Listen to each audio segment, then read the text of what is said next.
નમસ્કાર મિત્રો, તો સ્વાગત છે એક નવા વિડીયોમાં. ફ્રેન્ડ્સ, આજના વિડીયોમાં આપણે વડોદરા જિલ્લામાં ફરવા માટેની ટોપ 10 જગ્યાઓ વિશે જાણીશું. વિડીયોમાં છેલ્લે સુધી જોડાયેલા રહો. Number 10, Nimeta garden. Nimeta garden Vadodara જિલ્લામાં આવેલું એક મનોહર સ્થળ છે. નિમેટા ગાર્ડન તેની સુંદરતા અને શાંત વાતાવરણ માટે પ્રખ્યાત છે. નિમેટા ગાર્ડન વડોદરા શહેરથી લગભગ 20થી 25 કિલોમીટર દૂર આજવા નિમેટા રોડ પર સ્થિત છે. તમે અહીંયા ફરવા માટે જઈ શકો છો. નંબર 9, અનગઢ ધામ. અનગઢ મસાણી માતા મંદિર, જે વડોદરા જિલ્લાના અનગઢ ગામમાં આવેલું એક પ્રસિદ્ધ ધાર્મિક સ્થળ છે. આ મંદિર મસાણી મેલડી માતાના દર્શન માટે જાણીતું છે. અહીંયા મોટી સંખ્યામાં શ્રદ્ધાળુઓ અને પ્રવાસીઓ આવે છે. અહીંયા પણ નાની દુકાનો તેમજ પાર્કિંગની જગ્યા ઉપલબ્ધ હોય છે. અહીંયા હોડીમાં બેસીને મહીસાગર નદીની વચ્ચે આવેલા મસાણી માતાના મંદિરના પણ દર્શન કરી શકાય છે. તમે અહીંયા ફરવા માટે જઈ શકો છો. નંબર 8, એએમઈ મંદિર. એએમઈ મંદિર, જેને દક્ષિણામૂર્તિ મંદિર તરીકે પણ ઓળખવામાં આવે છે.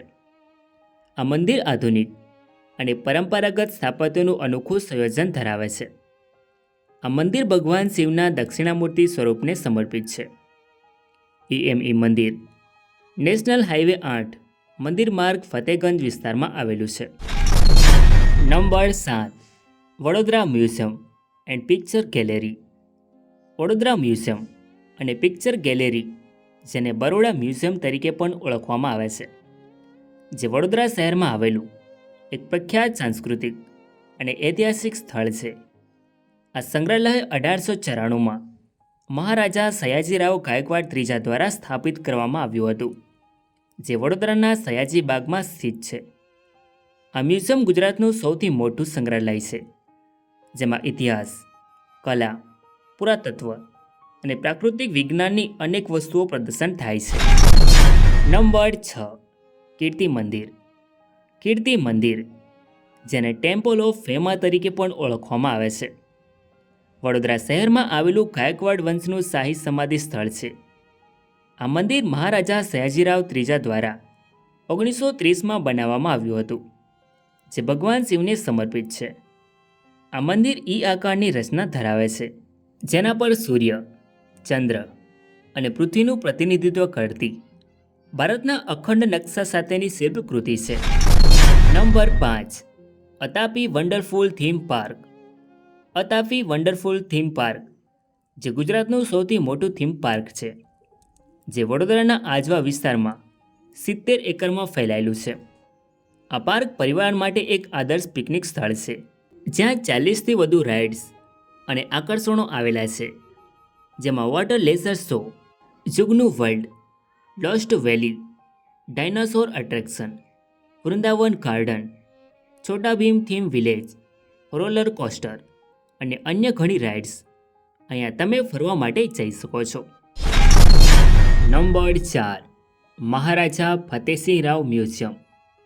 મહારાજા ફતેહસિંહ રાવ મ્યુઝિયમ વડોદરાના લક્ષ્મી વિલાસ પેલેસના વિશાળ પરિસરમાં આવેલું છે. આ મ્યુઝિયમ 1961માં સ્થપાયું હતું અને તેમાં ગાયકવાડ રાજી પરિવારની કલાકૃતિઓનો વિશાળ સંગ્રહ છે. મ્યુઝિયમમાં મહારાજા સયાજીરાવ ગાયકવાડ ત્રીજા દ્વારા વિદેશ પ્રવાસ દરમિયાન એકત્રિત કરવામાં આવેલી કલાકૃતિઓ, રાજા રવિવર્માની કલાકૃતિઓ, મૂર્તિઓ, ચિત્રો, માર્બલ અને બોન્જ વગેરેનો સમાવેશ થાય છે. નંબર 3, સ્વામિનારાયણ મંદિર અટલાદર. સ્વામિનારાયણ મંદિર વડોદરાના અટલાદર વિસ્તારમાં આવેલું એક પ્રખ્યાત હિન્દુ મંદિર છે, જે BAPS સંસ્થા દ્વારા સંચાલિત છે. આ મંદિર નૈસર્ગિક આર્કિટેક્ચર અને આધ્યાત્મિક મહત્ત્વ માટે જાણીતું છે. અહીંયા પર કેન્ટીન, પાર્કિંગ અને ધર્મશાળાની સુવિધા ઉપલબ્ધ છે. નંબર 2, સયાજી બાગ. સયાજી બાગ, જેને કમાટી બાગ તરીકે પણ ઓળખવામાં આવે છે, જે વડોદરાનું પ્રખ્યાત અને સૌથી મોટું જાહેર ઉદ્યાન છે. આ બાગ વિશ્વામિત્રી નદીના કિનારે આવેલું છે, જેને 1879માં મહારાજા સયાજીરાવ ગાયકવાડ ત્રીજા દ્વારા બનાવવામાં આવ્યું હતું. 113 એકરમાં ફેલાયેલો આ બાગ પરિવાર, બાળકો અને પ્રકૃતિ પ્રેમીઓ માટે આદર્શ સ્થળ છે. મુખ્ય આકર્ષણોમાં Sayaji Baug, Sardar Patel planetarium, toy train, flower clock અને ફાઉન્ટેન વગેરે. Number 1, Laxmi Vilas palace. Laxmi Vilas palace Vadodara શહેરમાં આવેલું એક ઐતિહાસિક અને ભવ્ય મહેલ છે. આ મહેલ ગાયકવાડ રાજવંશનું નિવાસ સ્થાન છે, જેને 1890માં મહારાજા સયાજીરાવ ગાયકવાડ ત્રીજા દ્વારા બંધાવવામાં આવ્યું હતું, જે સ્થાપત્ય શૈલીનું ઉત્તમ ઉદાહરણ છે. આ મહેલ લંડનના બકિંગમ પેલેસ કરતાં 4 ગણો મોટો છે અને 700 એકરમાં ફેલાયેલો છે. તમે અહીંયા ફરવા માટે જઈ શકો છો. તો મિત્રો, આ હતી વડોદરા જિલ્લામાં ફરવા માટેની ટોપ 10 જગ્યાઓ. આઈ હોપ કે તમને આ વિડીયો ગમ્યો હશે. સો વિડીયોને લાઇક કરીને કમેન્ટમાં તમારી મનપસંદ જગ્યાનું નામ જરૂર લખો. અને ચેનલમાં નવા હોય તો આવા જ નવા વિડીયો જોવા માટે ચેનલને સબસ્ક્રાઈબ જરૂર કરો.